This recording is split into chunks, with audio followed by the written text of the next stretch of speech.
Hey, it's Paris. You know, I love sparkly things, right? Like stars. Duh. And thanks to Hilton and AutoCamp, I just slept under them. Picture me, serving looks by the fire outside my luxurious Airstream, making s'mores with the kids, while a national park is our backdrop. The great outdoors meets Hilton hospitality. That's hot. Explore all the new ways to stay at Hilton.com. Hilton for the stay. Raise the rudders! Raise the sails! Raise the sails! Captain, an unidentified ship is approaching. Over. Roger. Wait, is that an enterprise sales solution?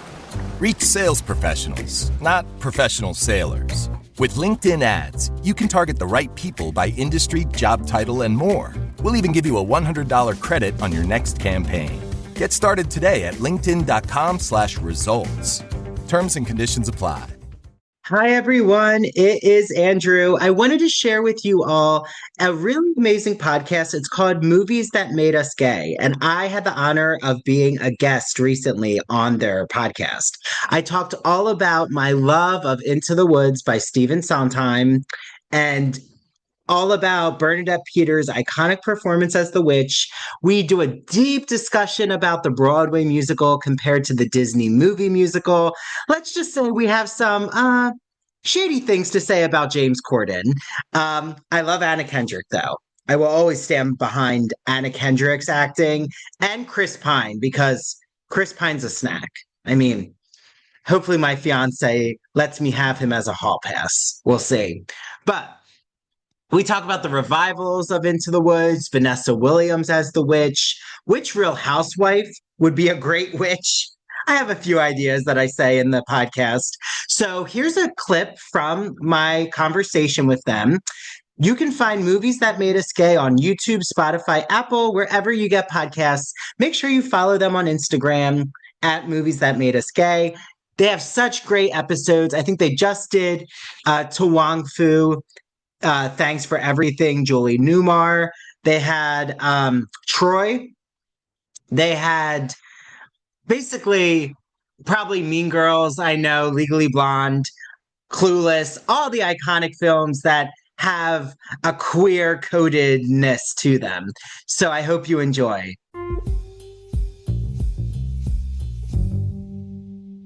My name's Pete. And I'm Scott. And these are the movies that made us gay. Indeed. Welcome to the podcast, Andrew Rimby from the Ivory Tower Boiler Room. Welcome to the show. Thank you. I'm so happy to be here. Big fan, longtime listener, and now esteemed guest. You know, it's funny, Andrew. For the longest time, I think all throughout last year, I have an Excel sheet of episodes and guests that we have already scheduled, or just kind of notes that I need to remember to potentially reach out to. And you were on that list for a long time before I sent out the Instagram message. So it's so good to finally have you on the show. It's wonderful. And I love all things Broadway. I am obsessed. And with the Tony Awards having just happened, I think this is really good timing. Mm-hmm. Wait. What awards just happened? What's a Tony? Sorry. Yeah, the Tony Awards were... Thank you, Gia. Thank you, Gia. We're very, very recent. This episode is dropping very soon after we're recording this, so it should still be in the air. We're going to talk about all that fun stuff. I feel like this year's Tonys in particular, I did not watch them, but I think this year's Tonys in particular, people really talked about. Oh, well... Mm-hmm. There was definitely a scandal with Audra McDonald versus Patti LuPone. That brought the Tony Awards to the general public. I mean, there's that, but there's also people that have major opinions about Nicole Scherzinger winning Best Actress, too. Yes. Mm-hmm. Yeah, there's a whole drama around Nicole being tied to a conservative party. Who did she vote for? And her liking the Russell Brand post where he had a hat on that said "Make Jesus Great Again," and she was where like, can I get that hat? Yeah, exactly. So that kind of has still lingered. Sure. We haven't quite seen the receipts of who exactly Nicole voted for, but I mean, maybe you can put two and two together of who she's commenting. Yeah, but Audra's okay. She won 6 Tony Awards. We love Audra. Mm-hmm. I think she's going to be okay. Yeah. And we love Cole, too. We love that kook. Oh, Cole's awesome. Yeah. Yeah, I think that was one of the biggest kind of moments that happened from this year's show. And a little tie-in to an actress who we're going to be discussing today, because they showed up with, is it the actual dress or just a replica of the dress? A replica It doesn't look the Bernadette dress. Yeah. It looks similar, but it doesn't look like exactly. When I saw the side It's by not side, an exact I was copy. like, Sure. Oh, I don't know if that's the same one. Yeah. Well, and Bernadette came out in support of the dress and said, you know, that she had a different chest hair pattern than Cole did. Right. Love it. So Love it. I guess we got an ally on our side. I mean, was there ever any doubt about Bernadette Peters? No. we already been new. She's on our side. She always has been. So, I mean, Scott, Into the Woods, not the 2014 theatrical we're not going to be talking extravaganza. about the Rob Marshall movie that we watched about an hour of it right before we hopped on the call just now. And maybe not the best if you watch both of these back to back. Sure. Of coming off of the high of the 1989 recording that was for American Playhouse, right? Yes, for PBS. And it first aired March 15th, 1991 on PBS. And it was recorded in the spring of 1989. And that's the one that we were talking about today. Probably not the best way to kind of view both movies is coming off of the high of the recorded musical right to the Rob Marshall movie. I mean, Andrew, what are your thoughts on the Rob Marshall version? I mean, I think that it's very sanitized. I think that it has a lot of the Disney handprint on it. Sure. I don't know. I'm not a huge fan of a lot of the performances.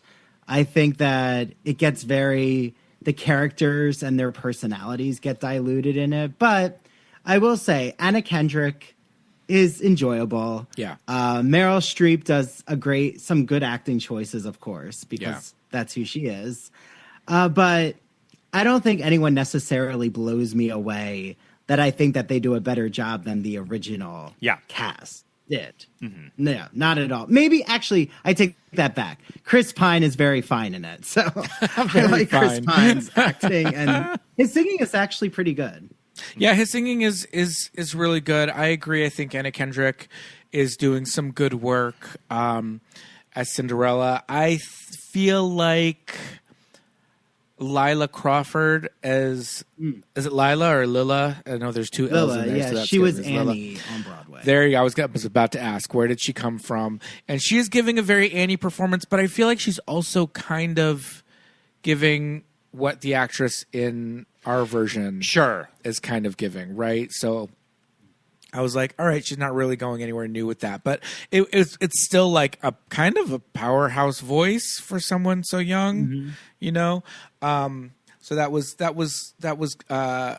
of a standout for me. What do we think of? I mean, Scott has thoughts on Johnny Depp's casting. Yeah. I mean, I think that especially in 2014, maybe this was when the shine of just Johnny Depp was starting to wear on all of us. But, I mean, I think this role could have easily been somebody else. Yes. Yeah. I mean, it's just so caricature, in my opinion. Right. And I feel like we're still dealing with the Mad Hatter and Alice in Wonderland. Sure. Yeah, absolutely.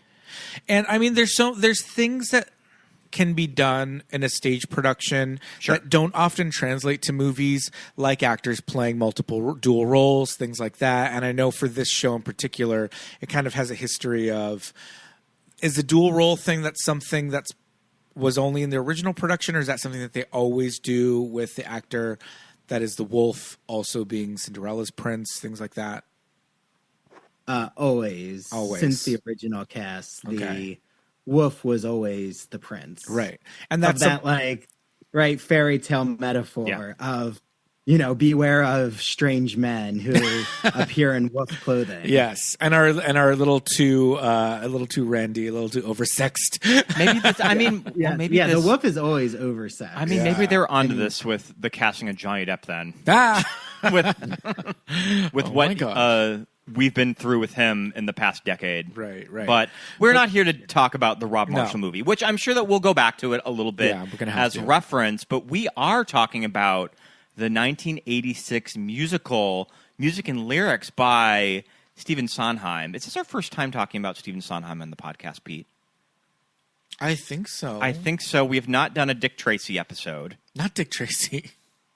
He did do the music for Dick Tracy, right? I don't know that that's... He did? I think so. I think that's how he won his first Oscar. Wow. Was for Dick Tracy. Yeah. Okay. Yeah, sooner or later, that Madonna performed. Okay, all right. Yeah. And this movie... the music and lyrics by Stephen Sondheim, and the book by James Lapine. Is it Lapine? Mm-hmm. Lapine. You're right, Lapine. That's right. Mm-hmm. Work. Love it. So just kind of starting out the show. I mean, Pete and I's background with, musical theater in general, we're kind of casual musical theater goers, listeners. We do go to the Pantages on occasion. Ooh. I mean, some stuff comes through L.A., not all that much. It's mainly stuff that's either at the Pantages. It's the big stuff, or the theaters downtown. We get Wicked, we get Phantom, we get, Hamilton, all that stuff. But for harder to see things, we would have to go, to, New York or London or something, San Francisco even. But this particular version, I remember us tracking down that fall of 2014 when the trailer of the movie had probably just come out and we were excited for it. So we tracked down this American Playhouse version and we bought it on Amazon. On Prime. On Prime. Video. So our exposure to this material was pretty late. Andrew, what about you? I had a VHS copy of the Into the Woods. I love it. And I had it since probably 1999 or 2000, because I grew up in New Jersey, but I frequented like any of the touring shows at Philly, or even when I went to New York City, I went a few times as a child, saw Lion King, went to Virgin Records, and saw all the Broadway CD collections. And I remember the Into the Woods one specifically because it has like a bag and the wolf's holding it. And I think it was the London production copy that I got. So like I first listened to the London production, but then quickly realized from the library that there was a Broadway filmed version, and then I had to get my hands on that. So no, Into the Woods was probably, it was my first entryway into Stephen Sondheim. And I think it's a lot of, not just, I guess, queer young adults, but a lot of young adults because of the fairy tale theme. Right, I think it's more accessible. Yeah, absolutely. The interesting thing about this performance, this American Playhouse PBS performance, is that, it's from the late 80s, early 90s. There's information on it on IMDb, but it's contradictory to some information in Wikipedia. According to Wikipedia, it was performed at the original theater in New York, where the Broadway production was staged. But according to IMDb, it was at the San Diego Theater. The Old Globe Theater in San Diego, I have in my notes. Where the workshops for Into the Woods originated in, 87? 86, I think? 86. So 86. I don't know which is true. It seems like it...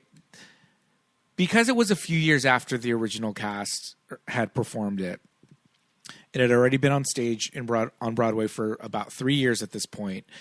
Bernadette Peters, she only really played the role for less than a year on stage, I think, before she left. Short amount of time. Yeah, short amount of time. And so they got that cast back. They got the original Broadway cast, brought him back. And so, I'm not sure exactly these are the two references that we found.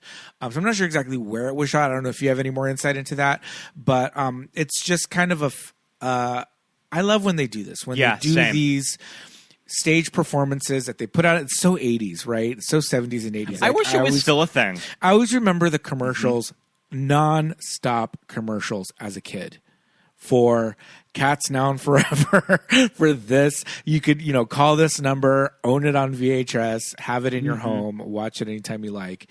And I mean, that's just so great for like culture and for kids, just to be like, okay, I can go see this show. I can have access to this, like, this really great piece of art that I wouldn't normally be able to go see if I didn't live or didn't have access to, to go to the theater. So, regardless of where it was actually staged when they did it, this was my first introduction to it. Had you seen this before we watched it? No, I hadn't. Together? I hadn't. I remember at the time, like in the late 80s and early 90s when the show was new and people talking about it, and just this idea of, I remember the idea of the show was that it was really funny, it was really subversive, and it was like this whole new take on musical theater, right? And this idea of like the narrator just being like a man in a business suit off to the side in a fairy tale, like, what? And That's characters so crazy. and characters in the story sort of breaking the wall and talking to the narrator. Yeah. And I think like the theater going public at the time was just like, what the hell are we watching? This is crazy, this is brilliant, this is so fun, right?